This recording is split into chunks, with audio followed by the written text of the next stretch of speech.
É isso aí, senhoras e senhores, estamos entrando agora ao primeiro painel do dia, denominado de Inovação Sustentável. Para introduzir esse painel, convido ao palco Breno Félix, sócio e CPO da AgroTools. Breno é zootecnista de formação e já trabalhou por mais de uma década no campo. Desde seu início em trabalhos de campo, já enxergava que enxergar o território de cima traria eficiência e transparência para o agro. Hoje, Breno é uma das principais mentes do agronegócio brasileiro. Uma salva de palmas para o Breno. Breno, antes de você iniciar a sua fala, eu gostaria de convidar os participantes desse painel a se juntar conosco. Então, convido a se acomodar aqui na frente a Poliana Saraiva, Head de Rural Bank do Rabobank. Uma salva de palmas para a Poliana.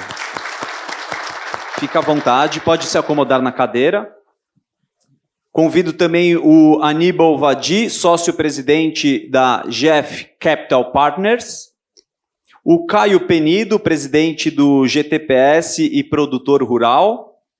Convido também aqui à frente o Márcio Napo, diretor de sustentabilidade da JBS. O Coronel Ângelo Rabelo, presidente do IHP.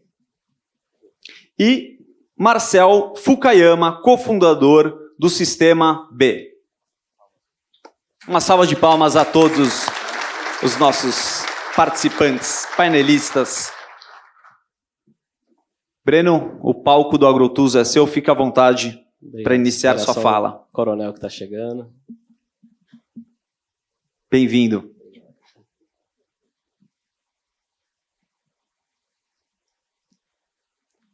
Bom dia, pessoal. Bom, primeiro, muito obrigado pela presença de todos, muitas caras aí muito conhecidas, nessa trajetória nossa aí de mais de 10 anos.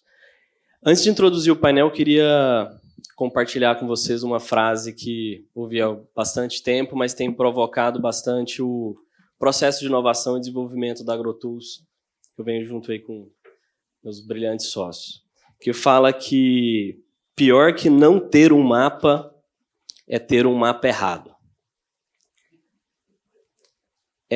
Essa frase, apesar dela trazer um dilema intrínseco nela, que é se todo mapa é uma representação da realidade com algum nível de erro ou distorção, né? Por outro lado, ter um mapa para lidar com o agronegócio é fundamental. E quando eu falo mapa, não é ter um mapa da propriedade simplesmente, é ter um mapa do perfil do produtor, é ter um mapa de como que o clima se comporta, o que acontece dentro de uma fazenda, etc. E, pegando o gancho do Olivier, acho que também podemos vender dados para a Renault. Realmente a gente percebeu que nesse mundo de dados, né, seria mais importante ter os dados mais coerentes e com o maior nível de precisão possível, mas sabendo do desconhecido, sabendo da distorção. Ou seja, a AgroTools vem trabalhando há muito tempo para cuidar de um ponto crucial no agronegócio, que é a distorção da percepção que existe do campo para o cubo, do cubo para o campo. Então, foi nessa trajetória que a gente veio desenvolvendo tecnologia, metodologia e tendo o prazer de compartilhar com aqui alguns clientes e parceiros essa história. Então, vou aproveitar os poucos minutos que eu tenho, não só apresentar, mas contar rapidinho. Então, começando a GEF, Global Environment Fund, que fui entender a pegada de um fundo de impacto, onde seja que o poder do dinheiro, o que eles vão fazer, tem que gerar impacto social e ambiental, uma coisa extremamente interessante, alinhado com os nossos objetivos. O Empresas B, né, a B Corp, não conhecia, de repente o Lucas chega lá e fala, cara, tem que preencher um monte de coisa aqui, porque a gente é empresa B. Eu falei, o que é empresa B, né? E depois fui entender uma inovação interessantíssima de reconhecer aquelas empresas que estavam com o modelo de negócio orientado para uma coisa diferente, sustentável, inovadora. E a AgroTools tem o orgulho de ter sido a primeira agtech aí certificada pelo Sistema B. Voltando na história lá atrás, já no Rabelo, o cara me colocou no avião, no monomotor, e falou, vamos lá onde nasce o Rio Paraguai. Não tinha a menor ideia disso. Cheguei lá, cara, caos. Soja plantada, toda uma zona, não tinha onde começava e terminava as fazendas, descemos, fotografamos. Ele começou um projeto grande, lá deve ter 6, 7 anos que a gente trabalha junto com o IHP, provendo tecnologia e tentando traduzir aquelas ameaças que o Rabelo percebe e está lutando literalmente há décadas lá, de como que aquilo podia ganhar mais força, mais evidência, conectando atores locais, internacionais, num propósito brilhante de salvar o Pantanal. O Caio, entre outras grandes aventuras, quando teve as Olimpíadas, as últimas Olimpíadas do Brasil, um projeto da Down, o Caio, um produtor super inovador que vem lutando com essa questão do meio ambiente, como equilibrar a produção e preservação há muito tempo, tinha oportunidade de desenvolver um projeto para a Down que ia neutralizar as Olimpíadas, né, do Brasil em 2016, mas tinha um desafio que era como criar uma metodologia que permitisse avaliar várias fazendas em condições diferentes do ponto de vista de emissões de carbono e que a gente pudesse acompanhar isso ano a ano e ter um veredito final no final de 4 anos, que é na próxima Olimpíada, em 2020. Tivemos a oportunidade de desenvolver junto essa metodologia que deu o baseline de como que isso foi acontecer para frente. Depois, com a Poli no Rabobank, um desafio enorme, onde eles têm um nível de critério, né? São extremamente criteriosos em entender e ler o produtor, o sistema de produção e as fazendas e tudo aquilo, não só do ponto de vista ambiental, ou seja, a sustentabilidade na prática mesmo, em toda a capacidade dela de perpetuar, e com isso eles têm menos risco e conseguem ter um processo mais aderente. E tinha um desafio de, com uma equipe enxuta, cada vez atender maior número de clientes, fazendo uma relação, né, de leitura do que estava acontecendo no campo para o banco e vice-versa, e a gente vem participando com eles nesse processo de transformação digital, automação dos times, etc. E o Márcio, mais recentemente, veio com essa era grande, né? Da Europa, de como lidar com o trabalho escravo no Brasil, a nível de escala e tudo mais.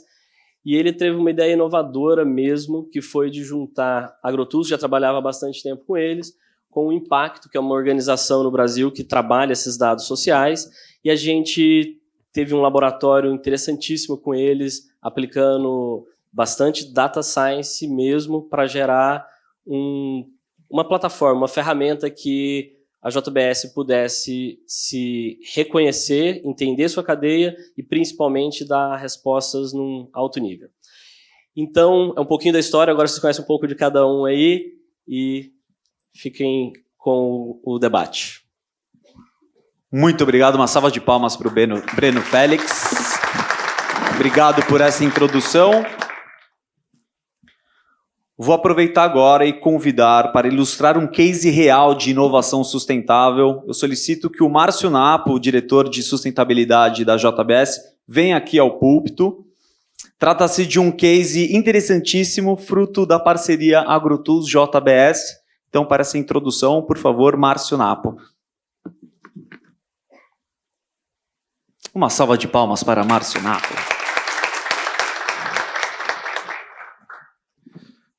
Bom dia a todos. É um prazer estar aqui com vocês. Inicialmente, eu gostaria de agradecer o convite da Agrotus para fazer a abertura desse painel de inovações sustentáveis. A ideia aqui hoje é mostrar como o uso de tecnologia, criatividade e, sobretudo, trabalho colaborativo pode criar soluções realmente inovadoras para a gestão de risco de cadeias de fornecimento amplas e complexas como a da JBS. Esse é o caso do projeto Hotspot Mapping. Antes da gente mergulhar propriamente no entendimento do projeto, eu acho que é importante a gente conhecer um pouco em que contexto nasce esse projeto. Muito bem. Desde 2009, a JBS tem um compromisso público de compra responsável da sua matéria-prima, principalmente matéria-prima bovina, né, compra de gado para a produção de carne. E, na prática, o nosso compromisso se restringe a não comprar de fazendas que tenham qualquer envolvimento com desmatamento na floresta amazônica, depois da data de outubro de 2009, fazendas que possuam qualquer tipo de embargo ambiental, segundo a lista pública do IBAMA, fazendas que estejam utilizando áreas protegidas, como terras indígenas, unidades de conservação ambiental para a produção de gado, e, naturalmente, fornecedores, fazendas que tenham qualquer tipo de envolvimento com trabalho análogo ao escravo. Esses são os critérios que a gente utiliza para selecionar os nossos fornecedores de gado. A grande questão é que, quando esse protocolo foi criado, ninguém tinha muita ideia de como verificar na prática essas condições, né, antes de fazer negócio, antes de comprar gado de uma determinada fazenda. A gente vem trabalhando desde 2013 com o AgroTools na criação de um sistema de monitoramento socioambiental para verificar as condições de todas as nossas fazendas fornecedoras antes de fazer negócio. A JBS precisa comprar 30 a 35 mil cabeças de gado todo dia. Não dá para comprar boi e estocar, é uma matéria-prima viva. Então, todo dia a gente vai ao mercado, né, em busca de matéria-prima. Existe uma área específica dentro da empresa, né, que, como eu falei, trabalha aí sintonizada ali com o AgroTools para fazer a verificação desses critérios em relação aos nossos fornecedores. Muito bem. Então, como eu disse, esse sistema vem sendo desenvolvido já faz alguns anos. Eu sou suspeito para dizer, mas eu acho que hoje ele é o sistema mais avançado do mundo para monitoramento de grandes cadeias de fornecimento. Então, alguns números para a gente entender exatamente do que a gente está falando. A JBS tem hoje 90 mil fornecedores de gado no Brasil todo, e desse total, cerca de 50 mil, mais da metade, está localizada na chamada região da Amazônia Legal, do estado do Mato Grosso para cima. É a região sensível, né, para as questões de desmatamento e também de trabalho escravo. Desses 50 mil fornecedores, são especificamente esse grupo de fornecedores que são monitorados usando alta tecnologia, ou seja, imagens de satélite de todas essas fazendas. E quando a gente traz junto toda essa informação geográfica, a gente descobre que a JBS monitora uma cadeia de fornecimento diariamente. Todo dia a gente tem que refazer análise e atualizar o cadastro dos fornecedores em relação aos nossos critérios socioambientais. A gente está cobrindo, em parceria com a AgroTools, uma área de 45 milhões de hectares por imagens de satélite. Só para dar uma ideia para vocês, são mais de 400 municípios da Amazônia Legal que são cobertos por essa análise. É uma área superior à área total da Alemanha, ou 2 vezes o estado de São Paulo, coberto por imagens de satélite. Eu gosto muito desse slide, eu acho que ele representa muito bem do que eu estou falando. Essa região em vermelho é a chamada Amazônia Legal, são os 9 estados do norte do Brasil, onde a gente tem 100% do chamado bioma Amazônia, onde está a floresta amazônica, e aqui do estado do Mato Grosso para baixo a gente tem a parte consolidada, mais importante do chamado Cerrado brasileiro. A gente tem 26 plantas em operação, né, plantas, acho que todo mundo sabe, a JBS também, dona da marca Seara, trabalha com aves, com suínos, mas nesse caso aqui são as 26 plantas de abate de bovinos, né, a operação da Friboi, né, a operação de carne da JBS. Ao todo a gente tem mais de 42 plantas no Brasil, dessas 42, 26 estão nessa área da Amazônia Legal. E essa mancha amarela ao redor dos pontos vermelhos, que são as plantas de abate, são os 50 mil fornecedores de gado, é a nossa cadeia de fornecimento. Então, como eu disse, eu acho que aqui a gente tem uma ideia bastante clara do tamanho do objetivo que a gente tem, né, de fazer cumprir o nosso compromisso de não comprar gado de fazendas envolvidas com desmatamento, com condições degradantes de trabalho, né, o uso de áreas protegidas e assim por diante. Aqui a gente tem um exemplo real do sistema operando. É óbvio que a gente não faz análise individual de cada uma dessas 50 mil fazendas. Na verdade, a gente tem um grande banco de dados, onde você tem todos os dados de desmatamento, você tem as informações ali de todas as áreas protegidas, terras indígenas, e 50 mil mapas de fornecedores. Né? A área em amarelo são os limites da fazenda, e ao longo do dia, toda essa informação é processada e, no final do dia, a gente tem o resultado. Né? Existem novos fornecedores todo dia, e aqueles fornecedores que não estão em conformidade com os 5 critérios, né, basta que você não esteja conforme com um deles, são bloqueados no sistema de compra da JBS. Aqui, como a gente pode ver, né, o sistema, de maneira muito clara e objetiva, identifica qualquer foco de desmatamento dentro da fazenda. Como vocês podem ver nesse exemplo, a gente tem desmatamentos de 2011, 14, 13.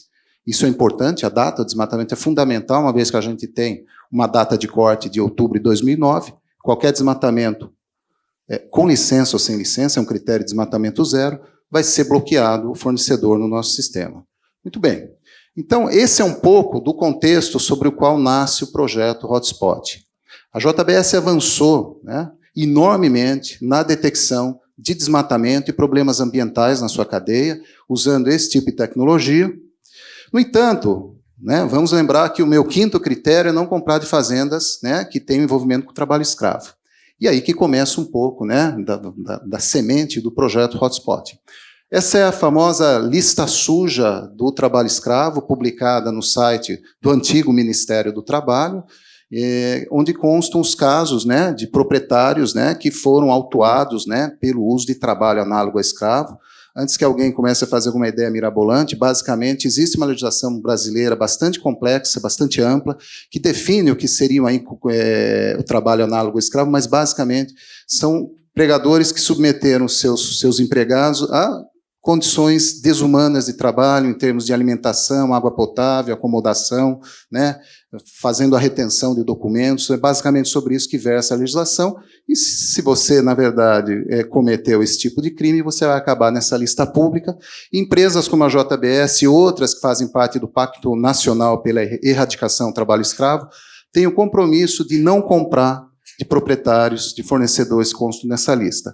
Basicamente, o que a gente vinha fazendo e continua fazendo, a gente tem um algoritmo que todo dia baixa essa lista, uma vez que ela tem atualizações, né, não previsíveis, então a gente decidiu baixar todo dia a lista e cruzar o CPF CNPJ da lista com o CPF CNPJ dos nossos fornecedores e bloquear os fornecedores que constam da lista.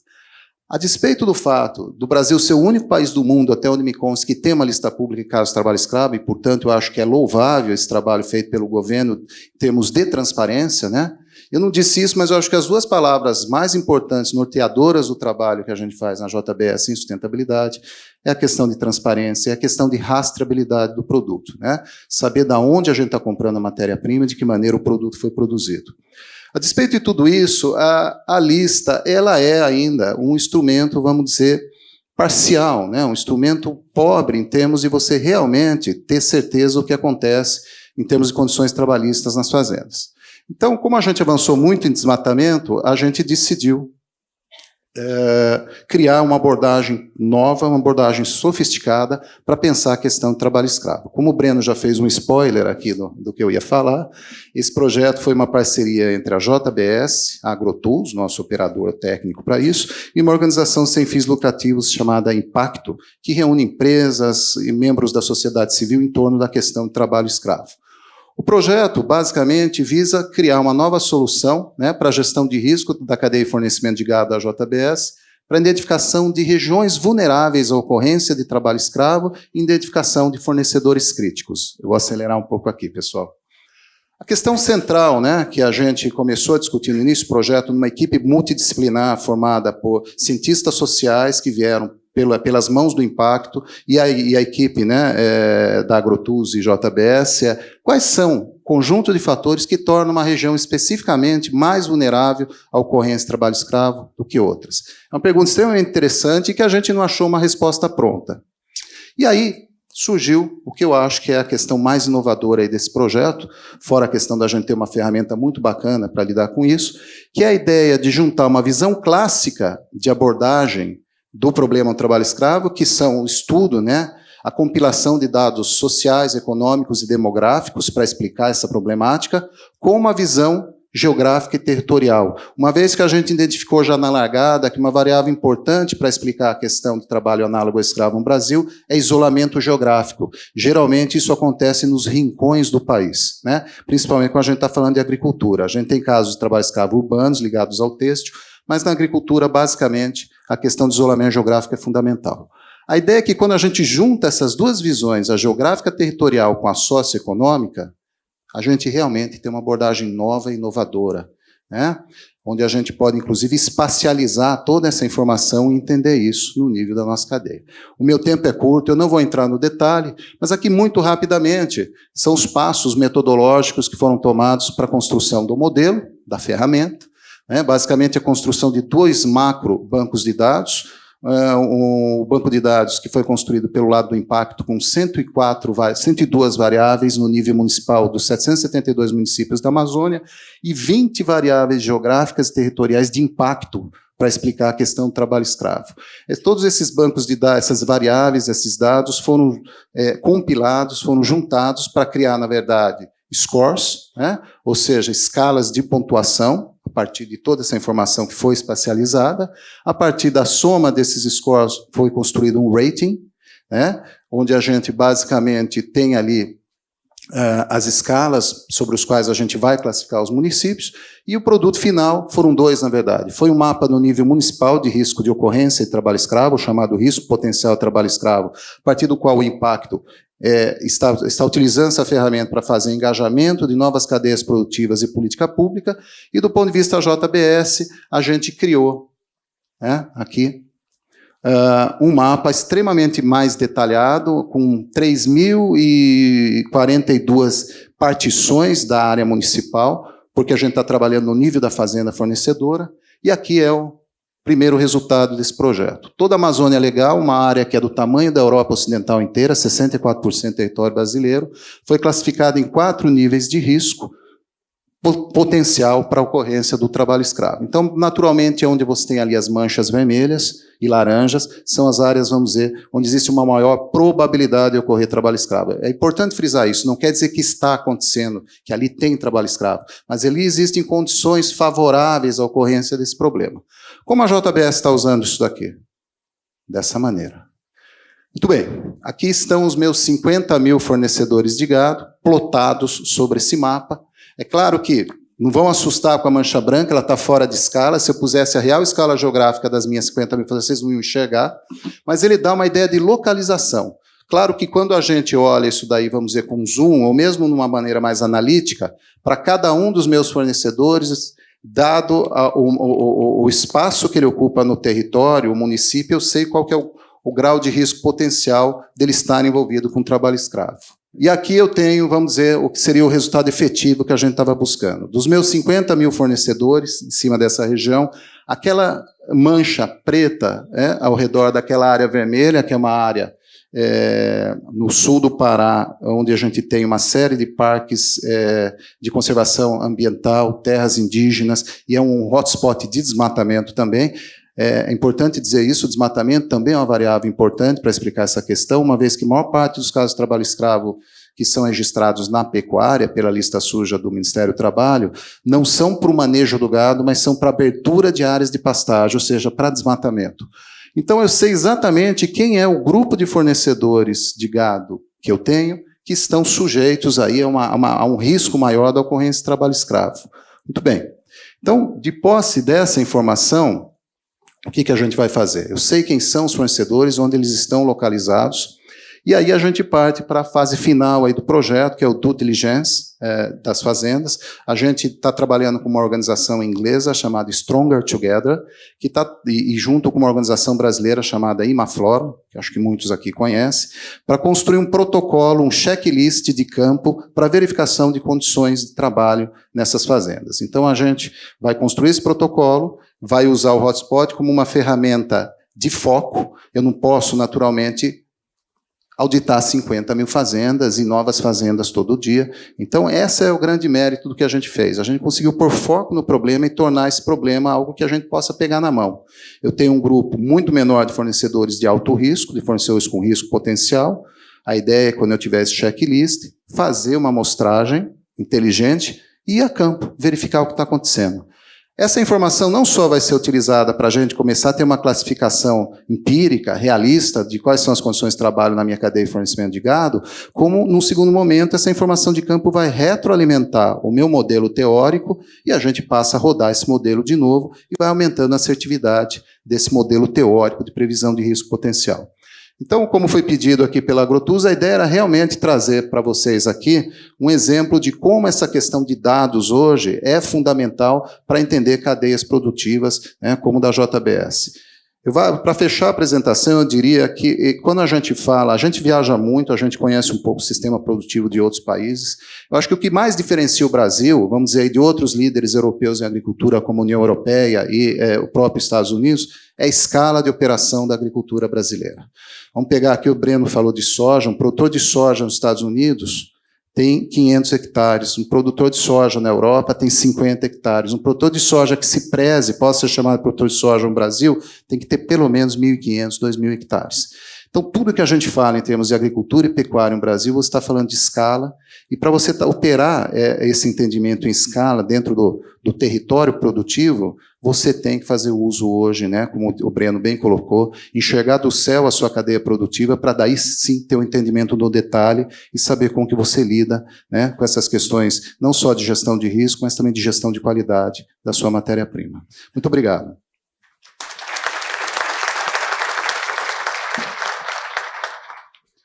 Obrigado, Márcio. A gente adoraria ter mais tempo para aproveitar sua disponibilidade e dividir o conhecimento com todos nós, mas temos que seguir a agenda ou se aproximar o máximo dela.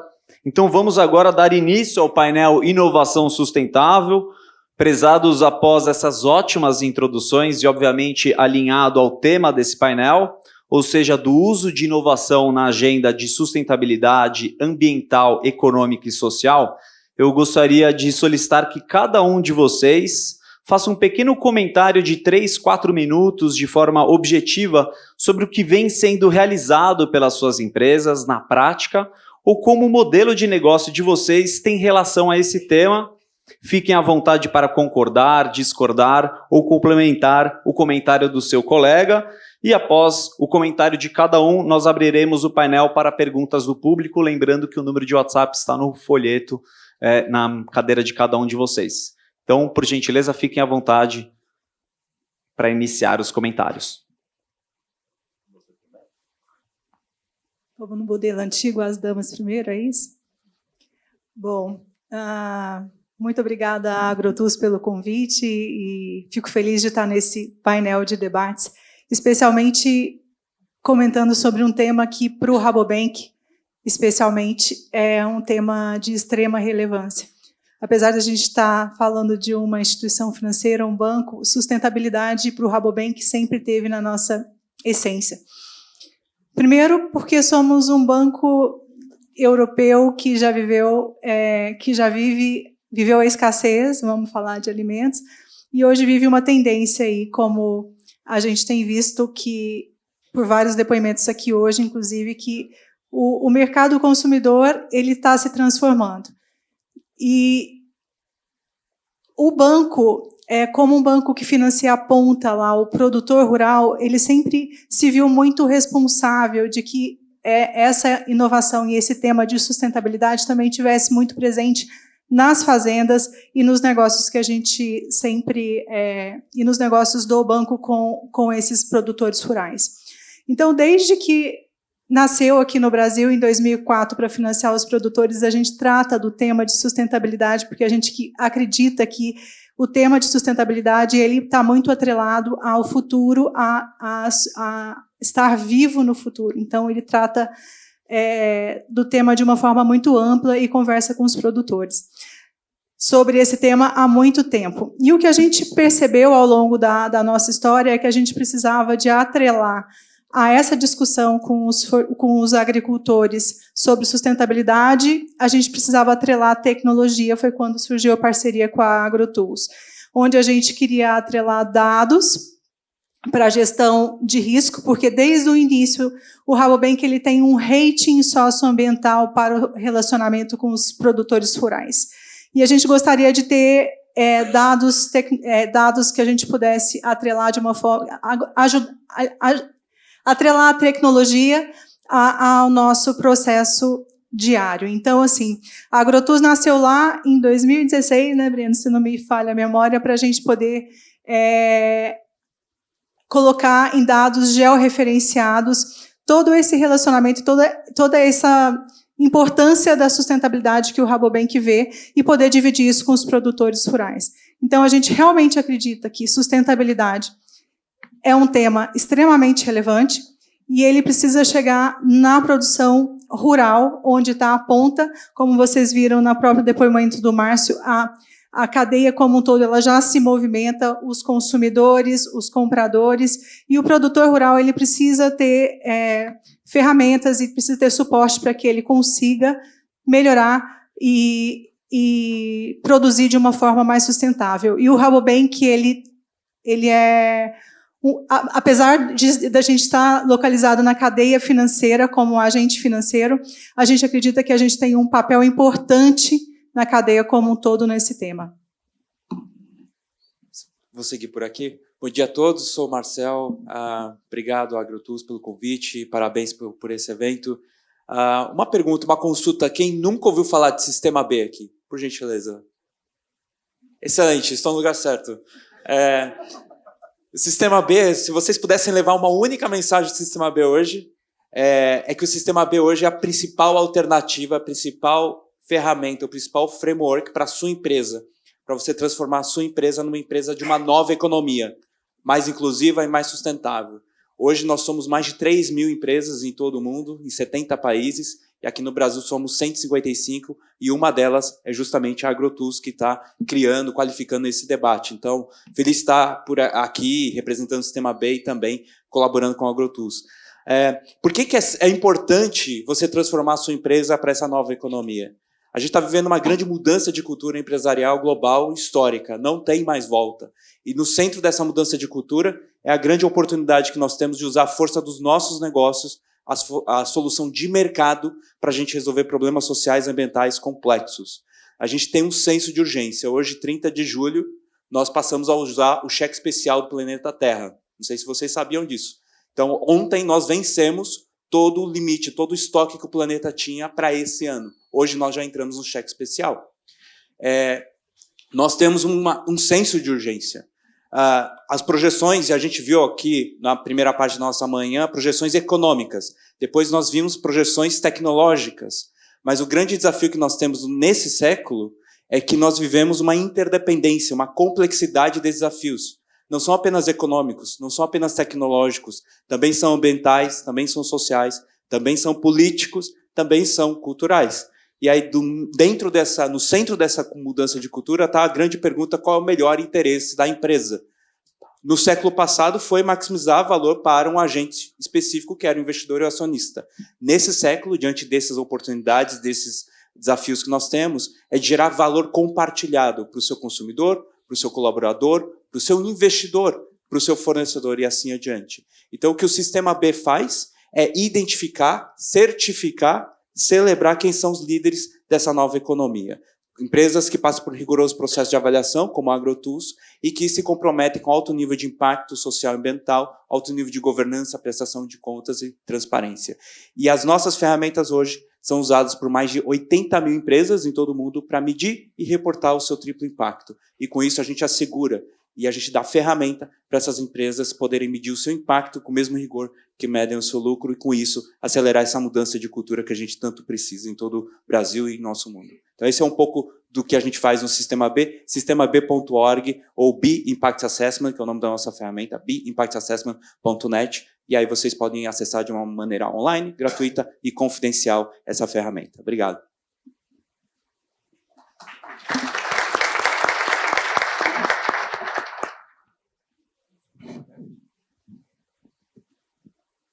Bom dia, eu represento o fundador de Private Equity chamado GF Capital, no Global Environment Fund, Cade Breno, que sempre troca o nome.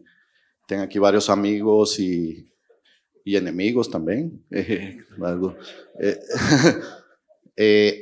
Bom, nosso foco, eu estava escutando, Márcio, tem essa parte, estava refletindo aqui, você estava falando, essa parte romântica de falar de sustentabilidade, mas nós acho que o mundo está virando um pouco mais pragmático que sustentabilidade como um tema romântico. É um tema que tem que fazer dinheiro ao final e o mundo está fazendo e percebendo isso cada dia mais. Imagino que Rabobank não está fazendo isso por romanticismo, sino para melhorar sus processos internos de risco. Então, agora, sustentabilidade virou mais que uma oportunidade, risco. Se você não se foca em sustentabilidade, tu negócio vai deixar de fazer ou fazer menos dinheiro. Então, eso es lo que nos afirma, nos enfocamos. Tenemos una matriz en donde básicamente medimos lo que todo el mundo mide aquí, retornos, y también medimos un retorno en la parte de impacto ambiental. Y eso medimos cada día, cada año, y tiene que tener ese impacto positivo, igual que un retorno financiero. Agora está de moda, eu falava com o Sérgio, está de moda toda essa parte de ESG. Todo mundo está querendo falar de ESG. Nós nos focamos na I como investment strategy e acompanhamos isso e colocamos nos contratos de acionista que tem que as empresas fazer. O que acontece é que as empresas ganham valor e al final nossos investidores ficam felizes. Já estou falando demais. Passo para outra pessoa. Obrigado.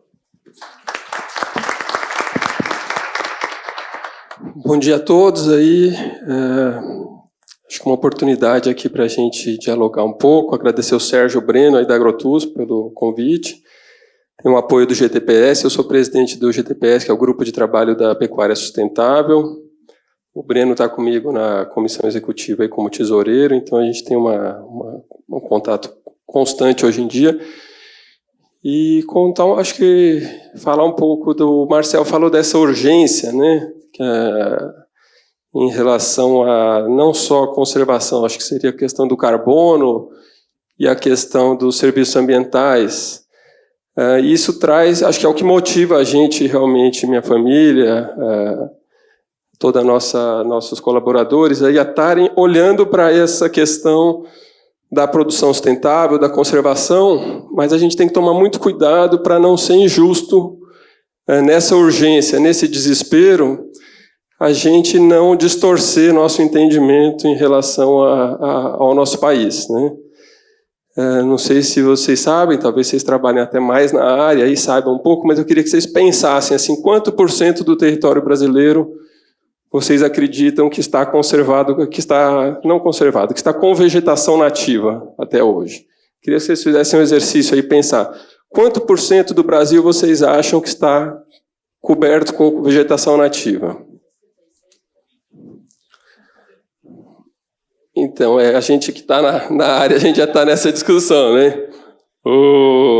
Mas é essa que é o choque, assim. Quando eu pergunto isso para as pessoas... Outro dia eu perguntei, estava andando a cavalo com meus filhos, com os amigos deles da escola boa de São Paulo, né, nível bom, perguntei e um menino falou, 8% está conservado. O outro, não, 8% é muito pouco, 12% está conservado. Né. Ontem mesmo estava com amigos, uma advogada amiga minha falou, 20% está conservado. Então, a média da resposta das pessoas é que é de 20% a 30% do Brasil que está conservado.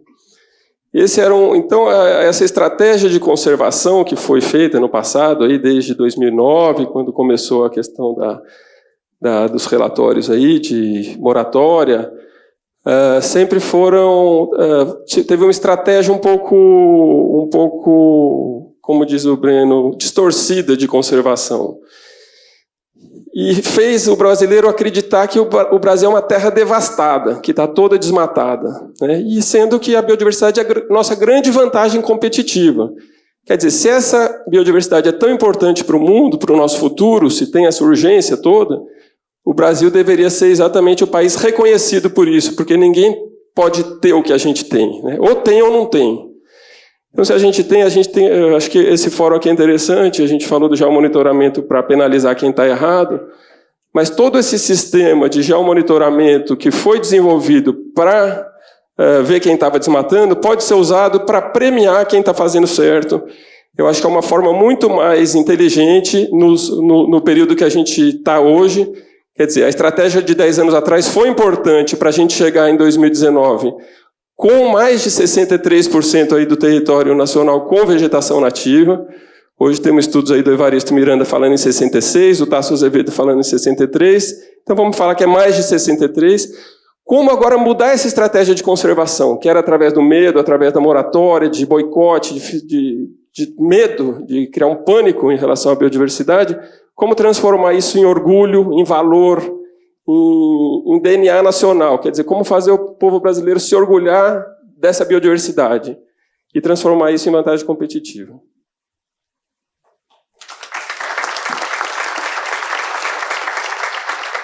Todos, desculpe quebrar essa sequência dos painelistas, cumprimentar o Sérgio, o Breno, pela oportunidade, e confesso que para mim representa um grande desafio falar diante de uma elite econômica, porque historicamente quem trabalha com conservação acaba pregando para os convertidos. E nós nunca fomos suficientemente competentes para explicar para que serve um parque. Então, daí a necessidade de valorizar essa oportunidade fantástica. Então, quero cumprimentar o Tiago também, do IBICT, que está construindo uma parceria triangulando com o IHP e a AgroTools, mas o tema associado à tecnologia aplicada à prática, nós vivemos uma experiência fantástica com a AgroTools e que eu tenho certeza que ela é muito oportuna a esse momento. Bem, nós estamos, sem dúvida nenhuma, conectados de diferentes formas, né? Eu, falando aqui, estou sendo escutado em Tóquio, em qualquer lugar do mundo, por fibra ótica, por satélite, mas certamente outras coisas, e os painelistas colocaram muito bem, outras coisas nos unem cada vez mais. Clima, água. E é nesse cenário que eu quero falar um pouquinho dessa história, que começou há 30 anos atrás, onde eu, como um jovem tenente, chego ao Pantanal para enfrentar talvez um dos maiores desafios da sua história, de um ambiente único no planeta, onde a relação homem-natureza se deu por dependência e não por modificação. E é nesse cenário, sem GPS, sem imagem de satélite, que nós combatemos aquilo que durante 10 anos levou cerca de 5 milhões de peles de jacaré, e fui me sentindo mais confortável para falar aqui quando a primeira painelista falou que ela estava enxergando uma boca de jacaré no gráfico, então me deu mais um pouco de tranquilidade, e também como um produtor de natureza que eu explico na sequência. Então, perdemos muito da nossa riqueza, que o Caio colocou muito bem, mais de 3.000 araras azuis foram para a Europa, e esse grupo combateu durante 10 anos. Tenho cicatrizes no corpo, de tiro, perdi soldados que estavam comigo, e é nesse cenário que, depois de 10 anos, nós percebemos, quando nós controlamos a situação e o combate, que só faria sentido proteger a natureza se nós chegássemos antes, porque a multa, a apreensão, significa que eu estava chegando atrasado. E o conflito com o proprietário representa mais do que nunca o distanciamento da questão ambiental. E nós avançamos nessa relação já no início dos anos 90, pensando e usando mapas, porque eu fiquei perdido 5 dias no Pantanal, sem direcionamento, tive uma patrulha que ficou 15 dias, e quando no início dos anos 90 nós começamos a usar GPS e tecnologia, passou a fazer sentido porque nós começamos a nos posicionar estrategicamente, definir hotspots, áreas prioritárias, para que o trabalho tivesse uma inteligência e competência. Hoje esse trabalho foi levado para todo o Brasil. Nós temos algo que poucas pessoas conhecem, talvez uma das maiores forças, ou com certeza uma maior força-tarefa de polícias militares dedicada ao meio ambiente no planeta, cerca de 8.000 homens, distribuídos geograficamente, fazendo um trabalho fantástico diariamente. A cada 6 minutos, um policial militar ambiental prende um animal que estava sendo traficado. Então, são dados importantes, e aí eu já começo a colocar, tudo isso está sendo disponibilizado numa plataforma. Passando a reserva, eu passei a me dedicar à conservação, a proteger hotspots. Essa área, que totaliza quase 300.000 hectares, é onde eu passo a me dedicar como produtor de natureza. Essa área, localizada acima de Corumbá, na divisa com a Bolívia, representa um esforço a partir da iniciativa do governo e outras iniciativas privadas para criar um grande corredor de biodiversidade. A foto fala a minha motivação, desnecessário, né? Ficam todos convidados para viajar a este lugar, a Serra do Amolar. A principal moradora Então, eu trabalho com produção de natureza, onde, como disse o painelista da Renault, mais de 70% das pessoas estão morando na cidade, estão cada vez, né, todo mundo, a algum momento, olha no celular para ver se está conectado, mas a grande parte, e é um crescente, o Caio colocou muito bem, em algum momento as pessoas vão procurar um lugar que elas possam se desconectar. Nesse cenário, preocupado em proteger aquele lugar, nós começamos a entender de maneira territorial, como o Breno bem nos ensina, a entender onde nós estávamos, localizado na segunda maior bacia, a bacia do Alto Paraguai, e a partir de uma inteligência, nós percebemos que a geomorfologia nos levava, com certeza, a um alto risco, porque as águas que drenam para dentro do Pantanal nascem no Planalto. Então era necessário que nós começássemos a viajar e ganhar escala para perceber onde estavam essas nascentes e, a partir daí, fazer um esforço de conservação. Nasce daí, junto com a AgroTools, acho que foi o voo mais longo que o Breno fez na vida, como se tivesse ido da Europa, nasce o projeto Cabeceira, e nós começamos, a partir daí, na construção de um painel, de uma plataforma, que hoje está hospedada usando a competência e a inteligência da AgroTools, a colocar todas as informações que nos permitiu não só visualizar cada uma da subbacia, mas também definir prioridades, ranqueando aonde nós deveríamos nos dedicar mais, reunir ou recompor um quebra-cabeça a partir de uma decisão geopolítica que dividiu o Pantanal ao meio, entender cada uma dessas artérias, unir Mato Grosso e Mato Grosso do Sul. Imaginem, passado 20 anos, depois da divisão de 77, foi a primeira vez que os dois governadores sentaram para conversar. Passamos a identificar não só as nascentes, mas as propriedades, e chegamos a esse desenho, que é onde está cada propriedade, onde está cada nascente, para identificar cada um plantador de rio, porque uma fazenda com água, certamente ela possui um diferencial. E é nesse caminho que estamos buscando um diálogo. Na viagem a campo, encontramos imagens como essa é a nascente do Rio Paraguai, uma fazenda de 4.000 hectares, um grupo argentino, mal ele sabe que ele está destruindo a água que vai chegar em Buenos Aires, ou talvez não chegue, mas é a nascente, a fazenda chama Sete Lagoas, não mais por merecimento, e também encontramos imagens fantásticas, como da região da Serra da Bodoquena. Essa plataforma evoluiu para um aplicativo que já estamos usando hoje, indo a campo, checando, registrando, customizando questionários e procurando, a partir daí, não só muito mais do que uma ação de Ministério Público, de polícia, mas um engajamento. Só vai fazer sentido se todos perceberem que é possível e é necessário. Uma das visitas ilustres, Sebastião Salgado, proteger as nascentes é proteger o Pantanal, é preservar a gênese do planeta. Então, nós, com certeza, não teremos a capacidade de prever quais profissões serão extintas nos próximos 30 anos. E também, talvez, não consigamos estabelecer, efetivamente, quais irão aparecer. Mas nós só temos certeza única que, sem água, o seu negócio, a sua vida, o nosso planeta não vai sobreviver. Obrigado.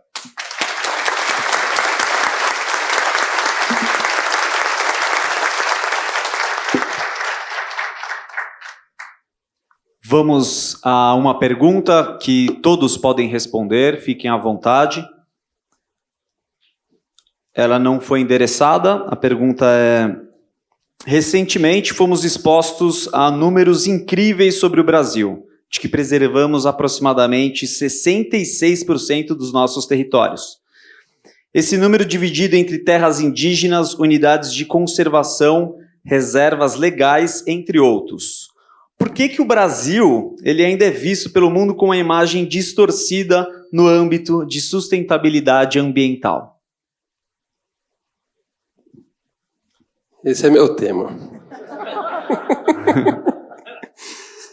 Então, é um absurdo. A gente tem que fazer um exercício como nação mesmo, de identidade, de reagir, de ruptura, né? Quer dizer, A estratégia lá atrás foi importante para a gente chegar hoje com esse percentual conservado, mas agora a gente tem que mudar, né?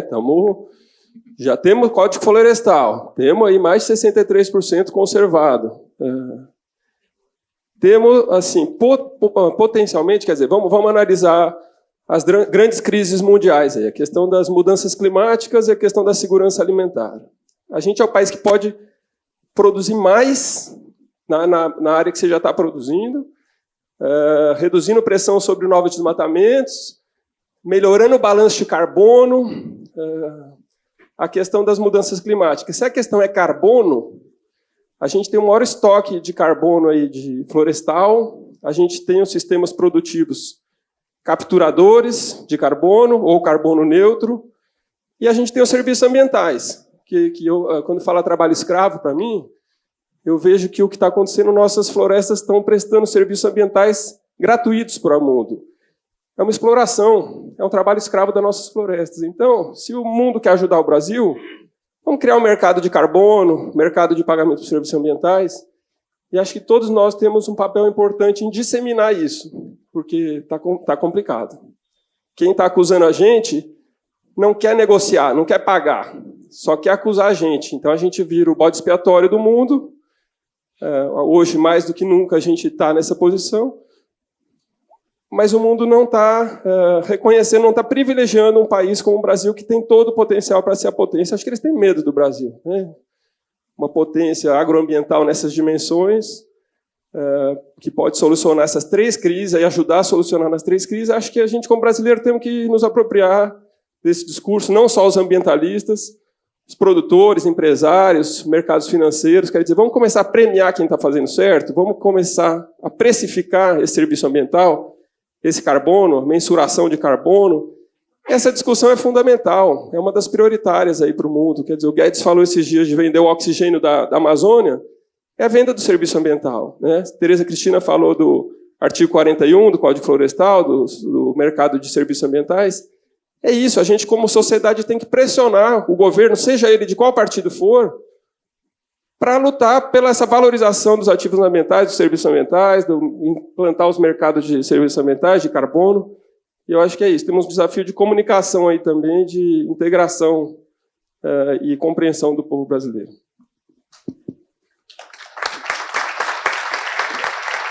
Nós temos ainda mais 6 minutos para as conclusões e comentários de vocês, então, por favor. Eu queria só agregar ao comentário do Caio, nessa oportunidade, a partir dessa pergunta, que o Brasil tem. Queria só destacar 2 pontos. O primeiro é que o Breno, na abertura, falou sobre pior do que não ter o mapa, usar o mapa errado, né? E eu acho que tem uma outra metáfora, talvez complementar, usando o mapa, é que não dá para descobrir terras novas usando o mapa velho.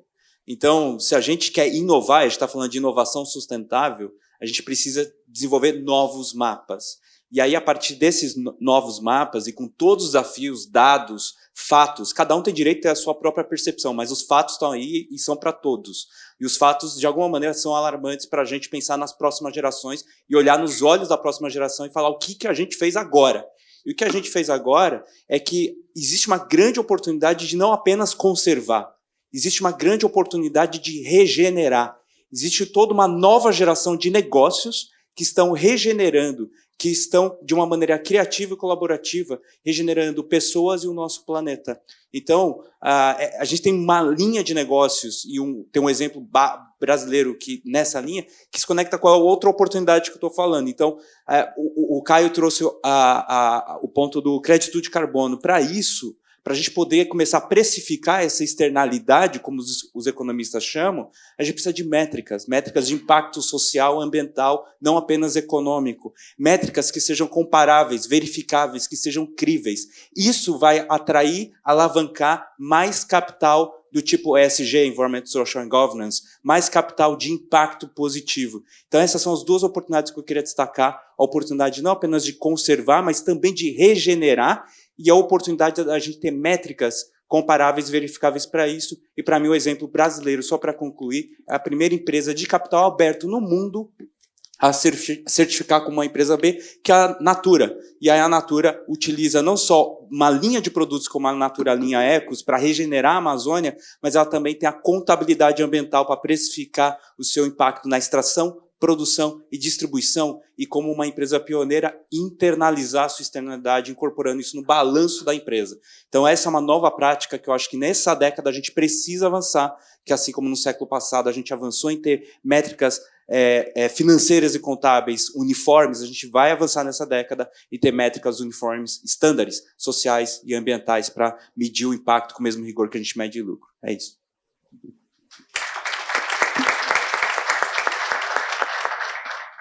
Temos ainda 2 minutos, então, por gentileza. Bom, acho que esse debate é extremamente relevante e atual, né, para o Rabobank, inclusive. Acho que a gente tem algumas coisas na mesa que, primeiro, cuidar do planeta é extremamente relevante para o futuro, tem a urgência. Segundo, que a gente tem no Brasil já algumas coisas muito bacanas, que a gente tem que organizar a comunicação, organizar dados, mas também temos uma oportunidade de trabalhar em cima disso para mais ações positivas. A gente tem uma grande responsabilidade na segurança alimentar do mundo para o futuro. Eu acho que o Brasil é realmente um país muito importante para isso. Então, eu acho que nós temos, enquanto instituições, enquanto pessoas, a responsabilidade de usar a tecnologia, usar essa urgência e usar os conhecimentos para que a gente possa construir aí um mundo melhor juntos.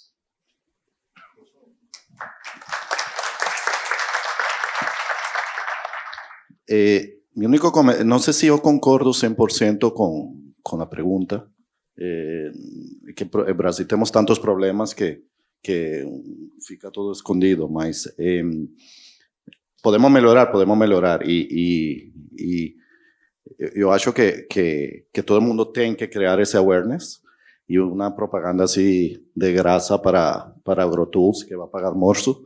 Es una manera de hacerlo, estos eventos, la manera como se mide y las métricas son lo que van a ayudar a crear más awareness. No concordo 100% que Brasil está súper negativo en la mente de todo el mundo en la parte sustentable. Podemos mejorar, sí, y yo pienso todo el mundo no fica preso en la media de corto plazo de ahora, porque el mundo es mayor que la media, ¿no?